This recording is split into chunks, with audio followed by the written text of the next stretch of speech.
মই স্বাৰ্থপৰ হ'ব পাৰিলোহেঁতেন বম্বেত থাকি পইচা ঘটি ঢেৰ গান গাই পেলাই নাম কৰি মই কিয় ঘূৰি বিচাৰিলোঁ because I have a liability to my পিপল কিন্তু তেওঁলোকে মোক জন্ম দিছে কথাটো সেইটো আৰু মোৰ ৰাতিপুৱা নহয় মোৰ ৰাতিপুৱা নুঠোঁ দুপৰীয়া উঠাৰ পৰা মোৰ ঘৰৰ পৰা ওলোৱাৰ পৰা ষ্টুডিঅ' পোৱালৈকে মই 15টামান মানুহৰ বেমাৰ চিকিৎসা কিবা কিবি হস্পিটেল ফিজ কাৰোবাৰ পঢ়া শুনাৰ খৰচ কাৰোবাৰ ল'ৰা ছোৱালীৰ পঢ়া শুনাৰ খৰচ বেমাৰ কিবা কিবি মোক সেইবোৰ চাওঁতে মোৰ 3 ঘণ্টামান যায় চ' আৰু সেইটোত যে মই এতিয়া সোমালোঁ যে আজি 15-20 বছৰ মই তাৰপৰা ওলাব নোৱাৰোঁ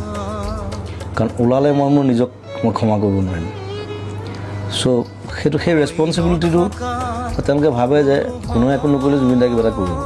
মই কৰোঁ নিজৰ হাতত পইচা নাথাকিলে মই কৰোঁ লাগিলে মই ধাৰ কৰিম কাৰোঁ